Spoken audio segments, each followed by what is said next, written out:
Assalamualaikum warahmatullahi wabarakatuh. Ashamar kafuun akkam jirtan dhaggeeffattoonni YouTube channel Sof Marab. Bakkuma jirtanitti nageenyi kan koo kan jaalalaa fi kan kabajaa isin haadha qabu jecha. Egaa bara 2015 nagaatti jennee bara 2016 eegalleetiin jirra. Har'i guyyaan tokkodha. Egaa dhaggeeffattoota kan koo baga bara haarawaan isin gahe baga booqa birraa wajjin geenne waliinuu ittiin nu gahe isin jechuu barbaada. Egaa bara darbe jechuunis bara 2015 akkamitti dabarsitan karoora keessan kan baafattan galmaan keessanii jirtumoo hangam galmaan geessan maaltu isin hafa fuulduraaf immoo dhaggeeffattoota kan koo bara 2016 eegalle jira karoora akkamii baafattan karoora isin baafattan kun immoo galmaan akka gahuuf carraaqqii akkamii taasisuudhaaf qophii irra jirtu.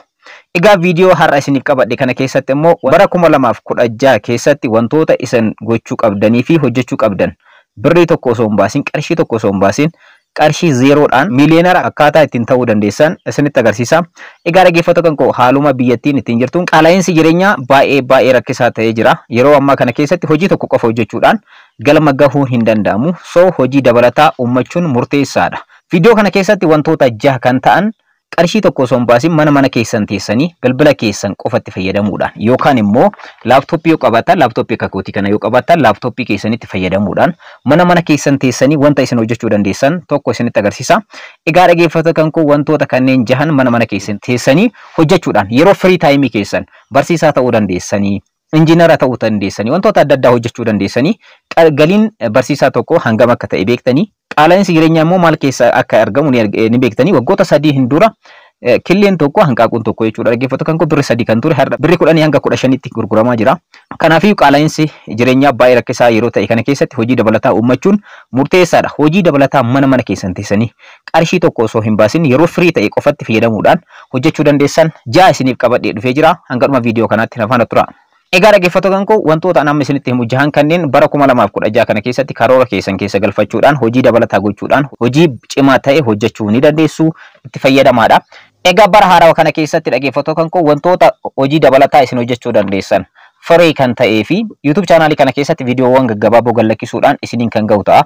Hojiiwwan online irratti hojjechuu dandeessan bal'inaan isiniif hojjedha. Karaa ittiin galii dabalataa argachuu dandeessan bal'inaan isiniif hojjedha jechuudha. Namni tokko dhaggeeffattoota kan koo galiin isaa kan ji'a qarshii 10,000 yoo ta'e qarshiin 10,000 Itoophiyaa keessatti qaala'insa yeroo wajjin waliin gitu. Kanaafiyyuu qarshii dabalataa argachuun murteessaadha. Fakkeenyaaf ani YouTube qaba. YouTube kan kanarraa galii argadha. Galii biraas ni qaba. Galii dabalataatiin kun jechuudha. Karaa weebsaayitii adda addaati wantoota adda addaas ni hojjenna. So kanas galii dabalataa goonee kan itti fayyadamnu. Kana yeroo firii qabnu yeroo kenna irraa fayyadamuudhaan viidiyoowwan akkanaa kana gallakkisuudhaan galii dabalataa ni arganna jechuudha. Isinis karaalee 6 amma isinitti agarsiisu kana bara 2016 kana keessatti qarshii tokko osoo hin baasin bilbila keessan qofatti fayyadamuudhaan yookaan immoo laaptooppii keessan qofatti fayyadamuudhaan hojjechuu ni dandeessan. Gara barnoota keenya kanarratti osoo hin ce'in warroonni yeroo jalqabaatiif gara YouTube channel kanaatti dhuftan subscribe gochuudhaan gara maatiiwwan keenyaatti dabalamaadha. Viidiyoo kana like share gochuudhaan eegalaadha. Amma gara barnootichaatti. Tokkoffaa irratti kan isiniif qabadhe akkuma kan koo YouTubera ta'uu ni dandeessu. YouTube mataa keessanii dabalattanii ergasii YouTube irratti dandeettii qabdanii dandeettii barsiisummaa namoonni qabdan teknooloojii adda addaa barsiisuudhaan wantoota adda addaa barsiisuudhaan hojii online adda addaa barsiisuudhaan kana qofaa miti dhaggeeffatu kan koo viidiyoowwan gaggabaaboo koomedii nama barsiisuu danda'an koomedii tapha adda addaa diraamaawwan gaggabaabaa hojjechuudhaan qarshii gaarii irraa argachuu ni dandeessan. YouTube banachuudhaan jechuudha. YouTube akkaataa ittiin banattan seera YouTube akkaataa ittiin guuttan akkaataa ittiin qarshii argattan viidiyoo bal'aa YouTube channel kan koo irratti hojjedhee jira ilaaladha. Viidiyoo san description jala isiniif ka'a playlistiidhaan taa'ee jira gargara viidiyoo 10 ni caala viidiyoowwan kanneen ilaaluudhaan YouTube irratti qarshii akkaataa ittiin argattan YouTube banachuu irraa kaasee hanga dhuma qarshiin harka keessan gahutti steppiiwwan jiran viidiyoodhaan isiniif kaa'ee jira. Viidiyoo san seeruudhaan daawwachuudhaan YouTube mataa keessanii banattanii dandeettii keessanitti fayyadamuudhaan galii dabalataa argachuu dandeessan. YouTubeen baay'ee tokko salphaadha. Dhaggeeffattoota kan koo sammuu keessan irraa kaatanii aayidiyaa adda addaa burqisiisuudhaan nama barsiisuu kan dandeessan. Keessattuu dubartoonni immoo nyaata adda addaa hojjechuudhaan online irratti viidiyoodhaan barsiisuudhaan akkanumallee bareedina adda addaa kuuliiwwan adda addaa dibannaawwan adda addaa dhiyeessuudhaan diraamaa adda addaa koomedii adda addaa waan baay'ee hojjechuu ni danda'ama YouTube irratti baay'een keessan ni beektan namoonni YouTubeedhaan miiliyoonara ta'an baay'ee ni beektu waan ta'eef isiniif haarawaa miti. Kanaafiyyuu tokkoffaarratti YouTube mataa keessanii banadha. Lammaffaarratti immoo TikTokii mataa keessanii banadha. Egaa dhaggeeffattoota kan koo TikTokiin Itoophiyaa keessatti kafaltii ni kafala hin kafalu kan jedhu falmii baay'eetu jira. TikTokiin Itoophiyaa keessatti monetizing gootanii kafaluun hin danda'amu. Garuu liivii adda addaa irratti kennaa adda addaa walii kennuudhaan Itoophiyaa keessatti hojjechuu ni danda'ama. Namoota beekamtii qaban baay'ee ilaaluu dandeessan. Fakkeenyaaf fudhan Itoophiyaa keessatti Maskii Mangee fudhachuu ni dandeessan. TikTokii akkaawuntii mataa kee ofii qabdi. TikTok sanarratti geemii adda addaa taphachuudhaan galii mataa ishee ni argatti. Namoota baay'eetu jira karaa kanaan galii adda addaa kan argachuu danda'u. Isinis TikTok mataa keessanii banachuudhaan argachuu dandeessan. Kana qofaa miti dhaggeeffattoota kan TikTok akkaawuntii banachuu qofa osoo hin taane TikTok akkaawuntii keessan guddisuudhaan sadarkaa guddaadhaan gahuudhaan dhaggeeffattoota kan galii adda addaa irraa argachuu dandeessan. Akkaawuntii sana gurgurattan qarshii 10,000 20,000 gurgurachuu dandeessan. Akkaawuntii keessanii yeroo guddiftanii filoora guddaa argattan namootatti gurgurachuu ni dandeessu jechuudha. Karaa biraatiin immoo carraan TikTok isiniif uumu TikTok irratti wantoota adda addaa koomeediiwwan adda addaa diraamaa gaggabaaboo hojjechuudhaan namoonni karaa fiilmiitti karaa koomeediiwwan bebbeekamoo ta'anitti affeeraman jiran. Fiilmii keessatti namoota har'a argitan kun warroonni baay'inaan argitan fiilmii afaan Oromoo irratti argitan kunniin baay'inaan TikTok irratti namoota beekamtii argatanidha. Kun maaf ta'e? TikTok itti fayyadamtanii beekamtii argachuu ni dandeessan. Beekamtii sanitti fayyadamuudhaan namoonni daayirektara ta'an fiilmii qopheeffatan taatota ta'uudhaan achirratti isin affeeruu ni danda'u. Kanaanis argachuu dandeessan. TikTokin immoo biyyoota itti kafalan 5tu jira. 5 kanaan dura viidiyoo isiniif hojjedhee jira. Viidiyoon biyya kam keessatti TikTokin kafala kan jedhu isiniif hojjedhee jira. Giftiidhaan alatti jechuudha dhaggeeffattoota kan kana akkaataa itti monetaayiz gootanis viidiyoo isiniif hojjedhee jira. Diskiripshinii jalaa argachuu ni dandeessan. Kanaafiyyuu TikTokii mataa keessanii banachuudhaan beekamtii horachuudhaan fakkeenyaaf Naasir Aloodee fudhachuu dandeessan. TikTok irratti namoota beekamtii argatan liivii tokko irratti taphachuudhaan 50,000 100,000 warroonni argatan jiran giftiiwwan adda addaa walitti sassabachuudhaan tapha adda addaa taphachuudhaan jechuudha. So kanaaf isinis wantoota kanatti fayyadamuudhaan galii mataa keessanii uummachuu ni dandeessan itti fayyadamaadha. Sadaffaa irratti immoo Facebook page banachuudhaan. Facebook page ni banattanii Facebook page isin banattan kun immoo dhaggeeffattoota kan sadarkaa guddaadhaan ni geessan. Ergasii immoo gama tokko irratti fakkeenyaaf kaampaanii tokko dheeyxanii yookaan shooppii tokko dheeyxanii namoota sanii walii galteen uumtan. Fakkeenya isiniif haa fudhadhu. Mobaayila kana shooppii tokko dheeyxanii yookaan suuqii tokko dheeyxanii kan isaan ittiin gurguran qarshii 10,000 yoo ta'e isin 11,000 gootan. Peejii keessan irra beeksiftanii ergasii kontaaktii uumtanii bakka sanirraa akka namni sun bitatu gochuu ni dandeessan.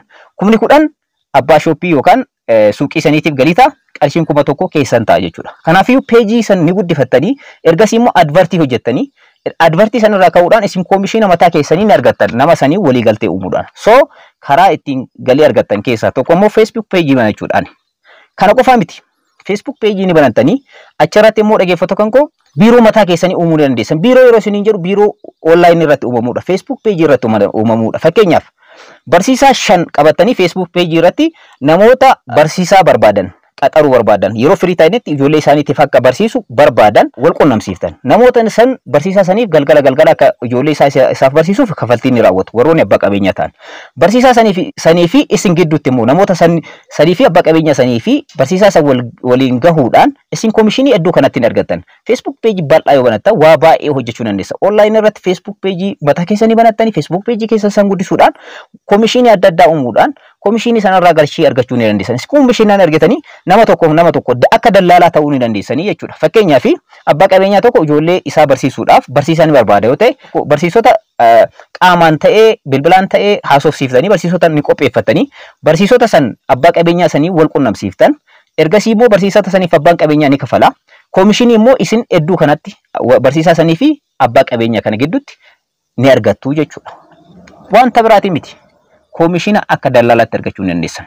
Afuraffaa irratti immoo Upwork kan jedhamu baay'een keessan ni beektanii waa'ee Upwork na hojjedhu warroonni jechuu dandeessan komentii jalatti naaf barreessaa. Upwork irratti baay'ee qarshii baay'ee namoonni hojjetaa jiran yeroo ammaa kana addunyaa kana irratti Upwork irratti baay'ee dandeettii qabaniin keessattuu dandeettii raayitingii namoonni qabdan waa barreessuu namoonni dandeettan akkanumallee viidiyoo editingii namoonni dandeettan viidiyoo edit gochuu namoonni dandeettii akkasii qabdan akkanumallee dhaggeeffattoota kan web developer websaayitii adda addaa develop gochuu namoonni dandeessan namoota akkanaa kanarraa Upwork irratti akkaawuntii mataa keessanii banattanii akkaawuntii sanarratti immoo qarshii mataa keessanii uumachuu ni dandeessan. Fakkeenyaaf seera koopiraayitii tokko yoo kan barreessanii qabaatan ta'e seera koopiraayitii san immoo Upwork irraa akkaawuntii keessan banattanii achirra gootanii ergasii kafaltii akka argachuu ni dandeessan. Upworkin hojiin inni hojjetu namoota koopiraayitii saniif barreeffama koopiraayitii saniif ni barreessitan isin ergasii namoonni barreeffama koopiraayitii bitachuu barbaadan immoo ni dhufu Upwork irratti ni bitatu. Isin immoo koomishina isiniif kafalaa jechuudha. Upwork wanta adda isa godhu dhaggeeffattoota kan karaa baankiitiin isiniif kafala, karaa PayPaliitiin isiniif kafala. Kanaafiyyuu Upwork kanarratti hojii bal'aa hojjechuu ni dandeessanii itti fayyadamaadha. Upwork qofaa miti drop shopping ni jira, printify ni jira, kanneen irratti t-shirtii adda addaa design godhuudhaan t-shirtii kanarratti fakkeenyaaf t-shirtii duwwaa ta'e isiniif kenna drop shopping achirra design ni gootanii ergasii immoo drop shopping irratti hanganaaf kan gurguramu kan ture isin immoo gatii itti dabaltanii parsantii wayii ergasii akka gurguramu gootan. Achirratti immoo maal gootan jechuudha? Dizaayinanii uumtanii diizaayin gootan. Barreeffama ta'uu danda'a, qircaa adda addaa irratti raawwachuudhaan egaa haala kanaan salphumatti drop shopping irratti hojjechuu dandeessan, Printify irratti hojjechuu dandeessan, Upwork irratti hojjechuu dandeessan, hojii bal'aa hojjechuu dandeessan. Dandeettii keessanitti fayyadamuudhaan viidiyoo editing adda addaa Upwork irratti namoota viidiyoo adda addaa edit gootan Upworking komishina ofii ni fudhata. Ergasii immoo isiniifis komishina ni kafalamaa jechuudha. So itti fayyadamaadha. Shanaffaan aappoota namaaf kafalan baay'eetu jira online irratti. Fakkeenyaaf Tukash kan jedhamu aappiin mataa jira. Akkanumallee aappii Karma kan jedhamu ni jira. Aappiiwwan online irratti kafalan kanaan dura baay'ee isin barsiisee jira. Barnoota akkasii ammas itti isiniif fufa. Aappoota kanneen akkaawuntii mataa keessanii banachuudhaan aappoota sana irratti hojii adda addaa hojjechuudhaan qarshii mataa keessanii argachuu ni dandeessan. Kana bilbila keessan qofatti fayyadamuudhaan yookaan laaptooppii keessan qofatti fayyadamuudhaan hojjechuu ni dandeessu jechuudha. Jaaffaa fi inni dhumaa immoo dhaggeeffattoonni koo weebsaayitii mataa keessanii banachuudhaan. Weebsaayitii banachuun baay'ee tokko salphaadha. Blogger.com irratti seentanii weebsaayitii mataa keessanii create gochuu ni dandeessu. Weebsaayitii sana irratti immoo dhaggeeffattoonni koo barreeffama adda addaa, viidiyoo gaggabaaboo adda addaa, suuraa adda addaa mimmiidhagoo ta'e kaasuudhaan, post gochuudhaan achirraa immoo monetize gootanii akkuma YouTube jechuudha qarshii isiniif kafalaa jechuudha. Karaa maaliitiin? Karaa AdSenseetiin. Gara baankii keessanitti galii isiniif taasisa. Weebsaayitii mataa keessanii uumattanii barreeffama adda addaa, seenaa adda addaa, wantoota adda addaa barreessuudhaan, suuraa adda addaa kaasuudhaan, suuraawwan mimmiidhagoo ta'an nama dinqisiisan akkasii kaasuudhaan weebsaayitii keessan irratti gallakkisuudhaan qarshii irraa hojjechuu ni dandeessan. Kana qofaa miti viidiyoowwan gaggabaaboo illee irratti gallakkisuu dandeessan. Kanaanis weebsaayitii keessan irraa qarshii argachuu dandeessan. Wantoota amma isinitti hime jahan kanatti fayyadamuudhaan bara haaraa 2016 kana keessatti galii dabalataa uumachuu ni dandeessan. Galiiwwan dabalataa kanatti fayyadamuudhaan jiruuf jireenya keessan fooyyessuu ni dandeessan. Keessattuu dhaggeeffattoota koo yeroo ammaa kana sooshaal miidiyaan damee galii ta'ee jira. Yeroo firii qabdanitti galgala irraa sa'aatii 3 tokko yookaan 2 tokko fudhachuudhaan online irratti hojii adda addaa hojjechuu ni dandeessanii jechuudha. Kanaanis itti fayyadamuudhaan galii mataa keessanii uumachuu dandeessan. Kana qofaa miti Itoophiyaa keessa qofa namoota jiran qofa osoo hin taane biyyoota adda addaa keessatti namoonni argamtanis hojii akkanaa hojjechuudhaan irraa fayyadamuu ni dandeessu. Bara haaraa kana keessatti hojiiwwan dabalataa qarshii duwwaadhaan uumachuu ni dandeessu. Qarshii tokko osoo hin baasin bilbila keessanii fi yoo laaptooppii qabaattan laaptooppiitti yookaan bilbila keessanitti. Kun reyaaliitiidha, sobaa miti. Kan ofii kootiitti fayyadamu, kan obboleeyyan kan kootti fayyadamaa jiran, isinis akka itti fayyadamtaniif akka aayidiyaatti isiniif fide. Irraa fayyadamtan jedhee yaada. Barri haarofni 2016 kun kan jaalalaa, kan gammachuu, kan fayyaa. Akkanumallee biyyi keenya kan nageenya itti argattu akka nuuf ta'u abdiin qaba.